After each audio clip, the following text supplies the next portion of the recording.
Here we go again, my friend. It's time for another round of Dave and Darren's Top 5 Things.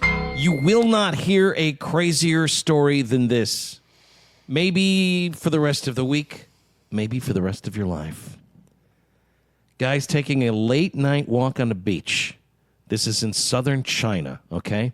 Guy's 39 years old. His name is Qin Jinping. He's walking on a tourist beach in southern China, and that walk turned into a week-long fight just to stay alive. He's a tourist there in southern China walking on the beach, walking alone. This is on May 27th. Something must have happened. Yeah. He stumbled into the water, it says here, after slipping on a fruit peel, 11 p.m. at night. Fruit peel. I don't know what fruit specifically. Bananas. That's a good guess. It just is a fruit So peel. there's a banana peel down by the water? Yeah. And he fell into the water because of it. He slipped on a fruit peel at 11 o'clock at night. Like his feet go out from under him? Yeah. He's walking along the shore there in Haikou. Slips on, we'll call it a banana peel. What other peel could it be? Someone's peeling an apple? Leaving it on the ground? Banana peels are famous for being slippery, right? He basically falls into the ocean, and then powerful waves pull him out to sea. He has no phone, he has no food, he has no flotation device. And I had no intention of being out here in the ocean. No, I was just walking along the shore, and now it's all this. Slipped on a banana peel. What kind of cartoon character is this fellow? So he's... Oh! Clumsy. He says, I couldn't touch the bottom, and the huge Well, waves... of course you can't touch the bottom. The huge waves kept pushing me farther out. Every time I swam toward the shore, the waves pulled me back. Keene says he stripped off his shoes, pants, and other belongings just to stay afloat. Eventually, climbing onto a buoy, and then another buoy. Well, that's... That helps. I'm going to take off my pants, and I'm going to climb on this buoy. He remained on the buoys for days as ferries that couldn't see him kept passing him by. Right over here. Starving and dehydrated, he says he endured hallucinations and survived the week out at sea on the buoys by eating roughly 80 small crabs that he found. He would catch them with his bare hands. Quote, the crabs were only about the size of a little finger. I'd grab 2 or 3 at a time, rinse them in the seawater, and then toss them straight into my mouth. It was on the 7th day that 2 different fishermen spotted him and pulled him on board. Hey, there's a pantsless guy on a buoy. Should we go investigate that? Doctors say when he showed up at the hospital, he had severe dehydration, festering sunburns, and injuries from drinking seawater and urine. He also How did you do that? He also had an inflamed digestive system, likely caused by the crabs, that may have saved his life. He says the week that he was clinging to that buoy, eating nothing but little finger crabs, he managed to lose 20 pounds. And he was hallucinating. Yes. I wonder what he saw. Like, all of a sudden, the buoy turns into a giant meatball, or... The buoy turns into a Bowie. 7 days lost at sea, clinging to a buoy, eating raw crabs. You would think that he would hallucinate about food. Well, that's what... I mean, if he is going to be a cartoon character, that would make sense. Like when the people found him, they probably both looked like giant hamburgers. Or like when Chili Willy and Smedley are starving up in the Yukon, and they're looking at each other, and they both turn into giant sausages. Yeah, hot dogs. He says, for every meter I swam towards the land, the waves pushed me 3 or 4 meters back. The sea, he says, is nothing like a swimming pool. Well, thanks for that. Keep us posted. This is all, wow. This is We're learning something every day. this is good to know. The sea is nothing like a swimming pool. Good Lord, man. And this is, you heard this? I'm floored. Is anybody getting this down? He says, I didn't start eating crabs until the 5th day. He says he probably ate 60, 70, maybe even 80 crabs when he was The out fact there. that you could even find them is something else. His only source of liquid came from small amounts of seawater and his own urine. How does that work? He says urine is a stream of warm heat. I Huge crawled if into true. I crawled into a ball, he says, and tried to preserve every bit of warmth. Eventually, he became so weak that he started suffering hallucinations. By the time he was rescued by the 2 fishermen, who he now calls his brothers, they held out a wooden pole for him to grab onto. He thought in his hallucinatory state that the fishermen were his friends who were taking him out to dinner. Fisherman Fu Ting San tells the Global Times, quote, when we found him, he told us, I think I'm dying. I told him, you're not going to die. You've run into fishermen. We'll get you home. When they found him, he was 6 miles from land and barely conscious. Wow. They didn't find him until Tuesday, June 2nd. You got any fish I could eat? After bringing him down to their boat, the fishermen sailed towards shore so he could get medical treatment. Yeah, that's a good idea as opposed to Well, hey, going further out into the sea. well, we were going to try and catch some fish real quick. Can you hang on for a little bit? Despite having an increased heart rate and metabolic disorders, doctors say that his health appears now to be improving. His wife says, quote, I had already accepted that my husband was gone. I filled 3 I bottles. had already moved on. I'd like you to meet Enrico. She says, quote, I had already accepted that my husband was gone. I filled 3 bottles with seawater to take home as a memento. Boy, I bet he's thrilled to see that seawater in the house. What is this? What did I tell you I don't want to see again? The sea. That's right, the sea. Yeah. He says no matter how dangerous or hopeless things get, if you keep a steady mind, you can get through it. Well, there's an important lesson there. And the sea is not a swimming pool. Yeah, she was just about to head home, the wife, when they said, hey, we found your husband. That's great. Well, I've already moved things around in the apartment. He slipped on a banana peel and went into the ocean. I'm going to bring home 3 bottles of the ocean as a memento of the greatest week of my life. And a boyfriend. You know who's going to like this? Enrico. He's a little younger than I am. Oh, that's the appeal. Oh, sorry, peel. Don't. Too soon. You're listening to Dave and Darren, Here we are, 2 gentlemen of elegant appearance in a state of bustitude. only on the Quad Cities' real alternative radio, Planet 93.9. Tale here of a lady who loves, to a dangerous degree, banana chips. Bananas! Not, dried bananas. It's the only thing she eats? I mean, they call her the banana chip bandit. And she Won't pay for them? She has been apprehended. Ladies and gentlemen, the police have a statement to make. We have got her. We've picked up the banana chip bandit. Now, bananas are good for you. Oh, they're great for you. Are banana chips good for you? I don't know, though. I don't know that they're as good. I wouldn't think they're as good as just a fresh banana. Do they add sugar to banana chips, or is it just dehydrated? And Is that's, it just simply dehydrated? I mean, are you still getting the potassium that you need? Cops say Annette Nichols of Vero Beach, Florida. Well, shocker. They say that this Annette Nichols repeatedly would steal banana chips from a Publix. That's like the Hy-Vee of Florida, right? And these banana chips Is this like in a bin, where you... Oh. So it's not like a sealed bag or anything.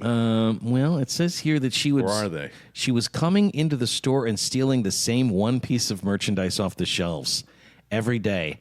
A $6.49 bag of banana chips. All right. So it was a sealed bag. I don't know that those bins are as popular as they used to be. And I don't know if that's because of like the 6 years ago or if it's just a matter of just easier to deal with bags, Every day she'd come in and steal a bag of She didn't have the money chips. for her banana chips. Or maybe, She can't set aside $6 a day. I mean, I get it. it does seem expensive. Bananas are ridiculously cheap. You could just buy bananas, Yeah. chop them up, I mean, sometimes... dehydrate them. Sometimes you can get them for like, 29 cents a pound? It hurts my brain. Maybe a little less than that even? When I think about, bananas are not something that grow next door. Those come from far away. And yet they're still... Ridiculously cheap. Yeah. Everything is so expensive, and yet bananas remain like practically free, right? Pretty close. I made some banana bread over the weekend because my wife's always getting bananas. She loves them. She goes crazy You're for them. You're firing up the oven in this weather. Yeah, huh? well, because she had these bananas that went the most beautiful shade of black. Like they're perfect for banana bread.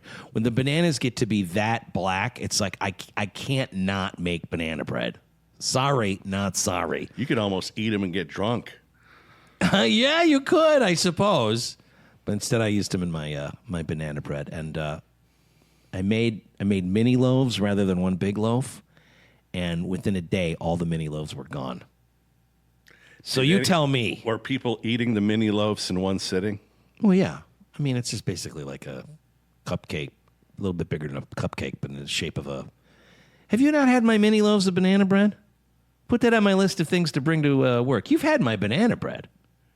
I think I gave you a couple mini loaves. Are you putting butter now on your banana bread? No, I refuse to do that. That's not my business. People love that. Well, you know what?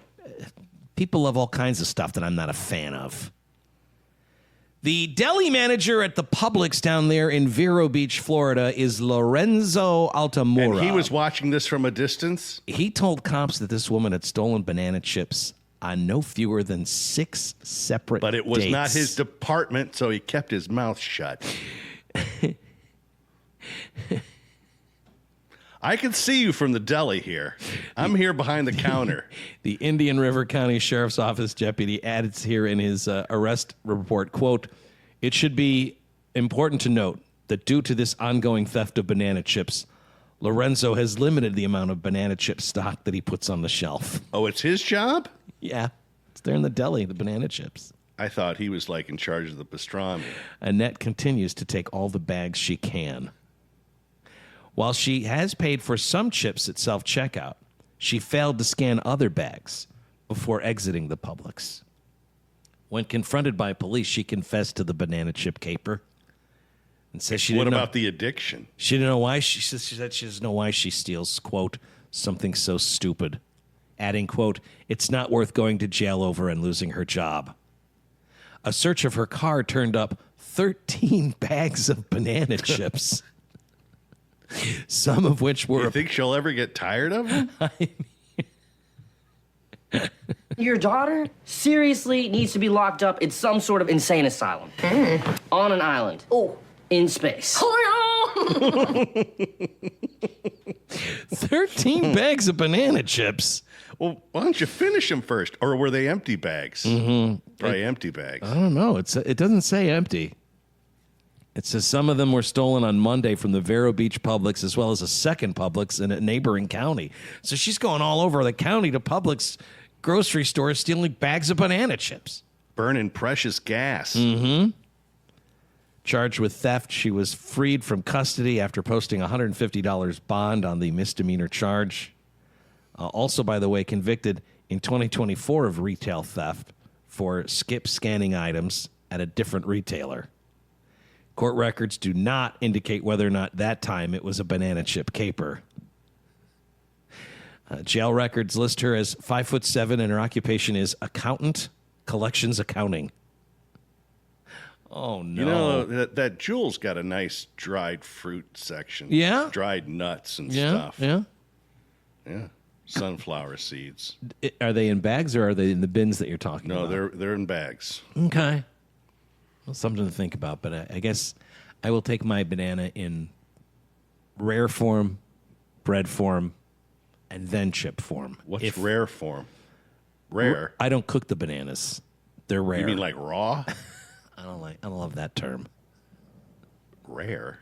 I have them rare. It's not rare. It's not a steak. No one talks that way. You don't eat your bananas rare? No. I meant to say raw, and then I tried to cover it up. No, I meant to say rare. Of course, I meant raw. Rare, because I eat my bananas rare. I mean, it's one thing if you say I rarely eat bananas. No. You can say that. I meant to say raw, and then I thought I'd be clever and act like I meant to say fresh. rare. Yeah, no. Of course, I meant raw. Well, I mean, no. I just eat, but no one's going to let you get away with that. It's like a lunatic or something. like a mental patient. I would like a banana. Serve it to me rare, please. You're nuttier than she is. Now wait a minute. I mean, you're not a thief. My crimes are against the English language. Right, exactly. Not grocery stores. No. Oh, Dave and Darren in the morning. On Real Alternative Radio, Planet 93.9. We're here in downtown Davenport now in our gorgeous new studios on 2nd Street. Motor Row, they call it. Bucktown. And leaf blower guy has made an appearance. Yeah, he's showed been up. blowing the leaves for the last couple of minutes And the now. city workers are watering the flowers here. Yeah, there's water truck guy. He's a new player in our lives. He's got this little water truck, and he goes around and he waters all the plants. What's the point of that when you're going to have storms like we're going to have? Well, it's when it's 80-something degrees, those plants get thirsty, Boy, I my guess. corn is just taking off. Is it now? I can barely jump over it at this point. Have you attempted to? Every day. Really?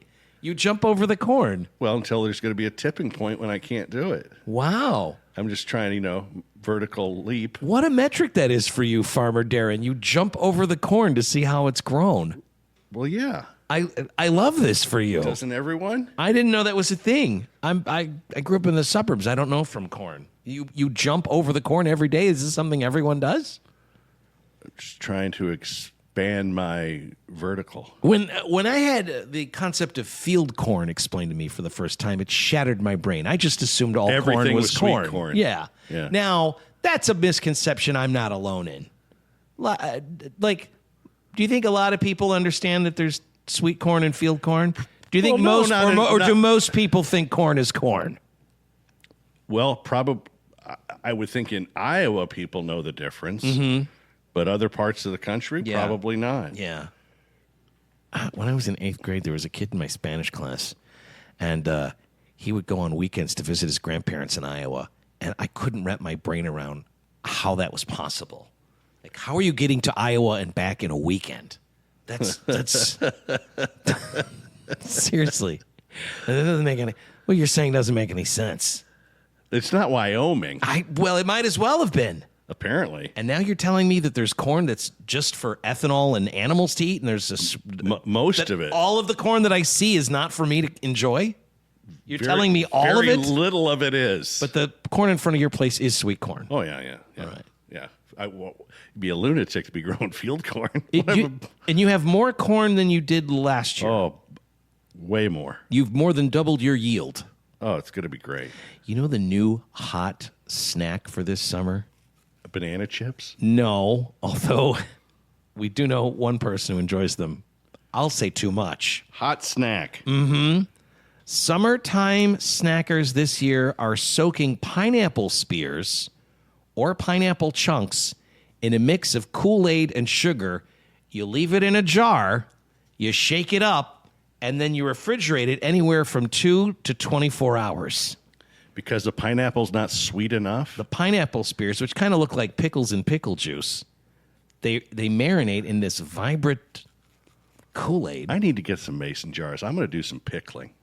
They say the trend of using pineapple builds on the Cool Ickles trend, where pickles were soaked in Kool-Aid flavors.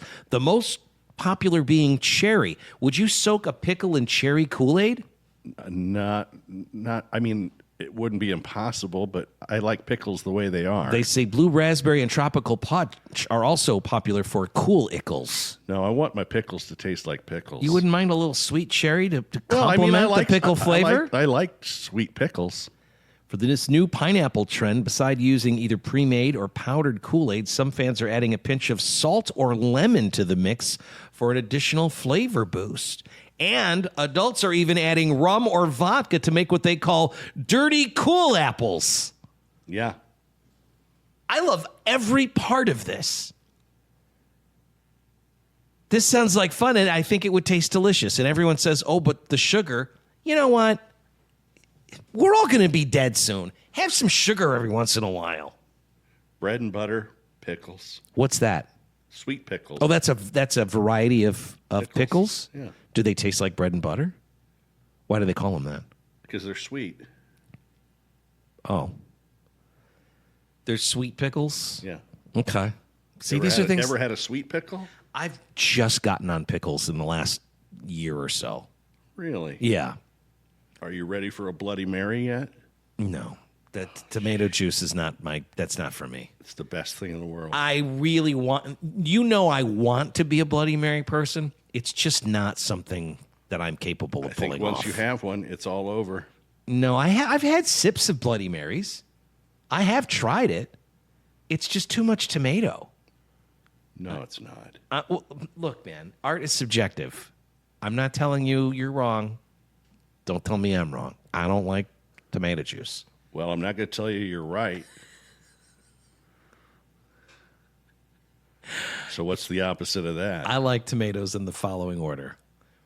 Rare tomatoes. You mean raw, fresh tomatoes?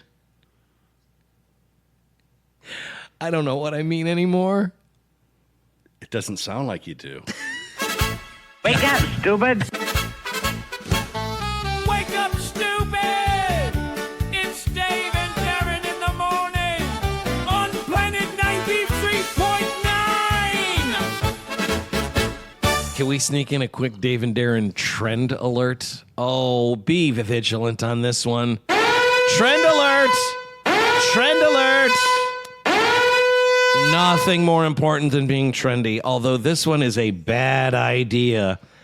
They say Generation Z, the young people, they have taken to TikTok and are driving a trend they call tanmaxxing. Tanmaxxing. I don't know if you want to do that. Get as tan as possible. You know what? You're one to talk. 42 years ago, It's true. you had the greatest tan of all time. That anyone ever had. We're talking 42 years ago. People Picture thought it. I had been to the islands. How did you get so tan that year? Baby oil. No, that's not true, really. Some kind of true. You're rubbing baby oil on yourself in 1984 trying to get tan? I was glorious. Meanwhile, I'm 30 years removed from the summer that I went to the Walgreens and I got myself that tanning cream and kind of overdid it. And then I went to a party and everyone thought I had jaundice. People thought I was having problems. People thought you had liver failure. They thought my liver was failing. Like, no, I'm just using this self-tanning cream. It's possible I've overdone it. And then I looked down at my legs. And you can see like where my fingers applied the goo to my legs. Never been so humiliated in all my life. And believe me, there have been plenty of opportunities for that. Yeah. Yeah, people whispering, something wrong with Lavora? Is his liver failing? Why does he look like that? His liver. Look at how clearly tan I am. failed. I can't. My people come from a cold island in the Why did you Atlantic do Ocean. that? It's dark there. I don't know what to tell you. you ever get I a don't spray tan so tan? well. No. After the summer of '96 with the self-tanning goop that I got at the Walgreens. Yeah, but they might have done it more professionally. I don't think I'm meant to look healthy. I think You're not. pale is how I roll. Looking like a vampire that's who I am. I'm either this shade of white or cherry tomato red. The summer of tanmaxxing is upon us. Young tanfluencers are all over the place now. I remember when I moved to Phoenix, I expected everyone to be tan. And they weren't. They weren't. See, I would expect that if I moved to Phoenix right now. There were some people that, kind of hide from the sun a little bit. Did you, when you went to Phoenix, want to go to Mel's Diner? Is there a Mel's Diner in Phoenix? No, but That's a missed opportunity. But there is like a bar Yeah. that was right about where I suspected Mel's Diner to be. If it were to exist. Yeah, if it was to exist, I think this is where it would be, right here. You're telling me no one in Phoenix? Yeah, there is a Mel's Diner in Phoenix. Somebody has opened up a Mel's Diner in Phoenix, and this looks fantastic. Well, that was not the case in 19. Oh my gosh, there's Linda Lavin on the menu. Okay, bucket list, the real Mel's Diner. Oh, this looks. They got chili? You bet your bippy they do. Oh, this someone saying here, Mel's Diner, my wife and I went, real trip of a nostalgia bomb. Oh. When did they open it? I don't know when it opened, but it's open now. Kiss my grits. I've got to get to this place. The summery glow that you're craving, that's been an American beauty standard forever, but experts are concerned that this tanmaxxing nonsense is setting back efforts to inform young people about sun safety. Dermatologists are saying this is terrifying. It's tanning culture getting a new Gen Z rebrand. Tanmaxxing, sunmaxxing. It's ridiculous. People chasing the perfect summer tan. And you're going to have a lot of, they say, young girls not wearing sunscreen, young boys not wearing sunscreen, trying tanning beds. This is not the way to do things. You can do real damage to yourself forever and ever. No, what you need is a long sleeve water shirt. Indoor tanning started at a decline in the mid-2010s, and people thought that was a public health victory. Now, tanning beds seeing a cultural resurgence among young people. So, tanmaxxing, that's something to be on the lookout for. Young tan people. They say there's no such thing as a safe tan. The American Academy of Dermatology, unless it's a spray tan. And how safe is that? I mean, I don't know. It seems pretty toxic to me. I'll tell you this.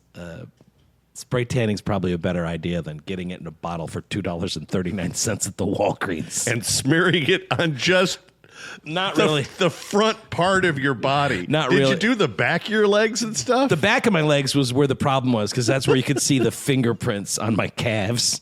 It was not well thought out. Did people think that people were trying to grab you? The first 2 hours of the party. Did the tan the first come off 2 on your hours? cup? This was what they call a slab party out in central Iowa. It was a and what? They called it a slab party. It was a big So party like a out on a garage? slab of concrete, yeah, and there were a couple kegs and whatnot. And the first 2 hours or so of the party, I noticed everybody's whispering about something, but I can't quite get a fix on what it is. And then finally somebody had the courage to ask me, Dave, is everything okay health-wise? What do you mean? Well, you look like you might have jaundice. We're all very concerned. Do you work for Willy Wonka? I know it. That was my last attempt to try and look like the rest of the world. He fired me because I'm too tall. Dave and Darren, this is the top 5 things. How How's this for a mistake? You're enjoying waterfalls. In fact, some of the most gorgeous waterfalls on the face of the earth, when all of a sudden, oh no, Butterfingers, you dropped your cell phone in the water there where the waterfalls are. This is... Sounds like the sort of thing you might do.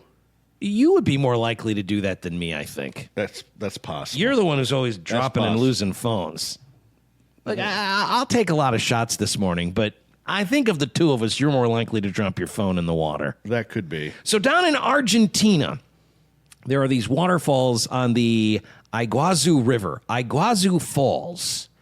They are the largest waterfall system on the face of planet Earth. Wow. Yeah, massive waterfalls. And the guy's there, he's checking these things out in Argentina. I believe he's a Chilean tourist. And he I could be a Chilean tourist. He drops his phone, and he jumps into the water there where these massive waterfalls are to get his phone. And that was a mistake? This happened, I guess, on the Brazilian side of the falls, because it's the border between Brazil and Argentina where this Chilean tourist was. He jumps into the water to get his phone. He was scrambling over the safety barrier at the end of the walkway that juts over a portion of the waterfalls. He lowers himself into the moving water of the Iguazu River down there, looking for his phone, just looking for it, just waiting yards away from a 200-foot drop. Whoops. No one goes over the falls on my watch. Okay, so you could be a Chilean tourist a couple different ways, right? Explain. Well, is he a Chilean tourist because he's a tourist and he happens to be from Chile? Yes, that's what that means. Or if I went to Chile and was a tourist, wouldn't I be a Chilean tourist? No, your nationality wouldn't change. You're an American tourist in Chile. If somebody from Japan comes here, they're not an American tourist. They're a Japanese tourist in America. I don't know. I think it could be either way. Now, that's not how it works.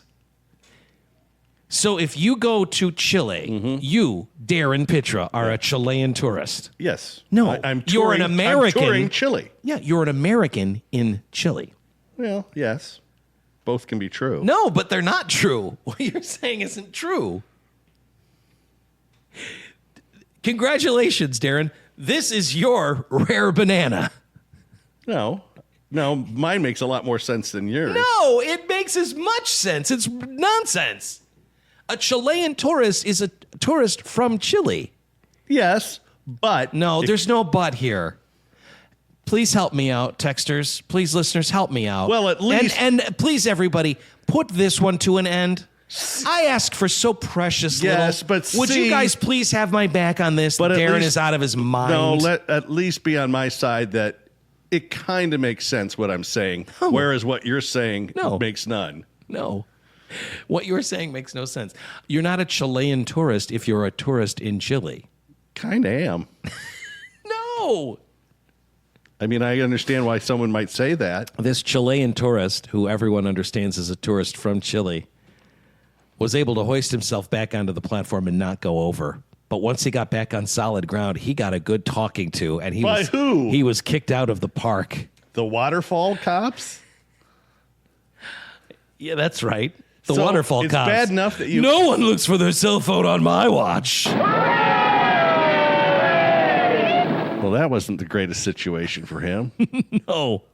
And then you get a good stern talking to? On both sides of the river there, the falls, the Iguazu Falls, both in Brazil and Argentina, crossing, climbing over, or perching over the guardrails is strictly forbidden. And if and when an item falls into the river, guests are encouraged to contact the on-site fire brigade. Well, yeah. Which will then determine if a recovery is possible. And they probably don't recover phones. Mm-hmm. Because what are the odds that it's going to be serviceable? Well, it sounds like you lost a phone is what it sounds like. Exactly. That's what it sounds like. In January, some guy visiting the Devil's Throat viewpoint on the Argentinian side of the Iguazu Falls jumped over a barrier to get a hat. he skirted the edge of a 269-foot drop straight down into the abyss. My apologies. It was a 269, dude! Foot drop, yes? Yeah, I'm going into the abyss. He collected his cap and calmly returned to the walkway. Nice effort. In February, again at the Devil's Throat viewpoint, another man inexplicably lifted a baby over the safety barrier while a woman photographed it. No, don't do that. Everyone in these cases survived, but other visitors have not. 2 U.S. tourists died at Iguazu Falls. Now, so you understand, those are tourists from America. This story is still happening down there in Iguazu Falls, okay? I know that's confusing for you. But U.S. tourists, they died when their boat capsized and struck rocks near the base of the waterfall. And then 2 years ago, 2 different influencers drowned in the falls after refusing to wear life jackets on a transfer boat that capsized. I don't think people are being careful enough.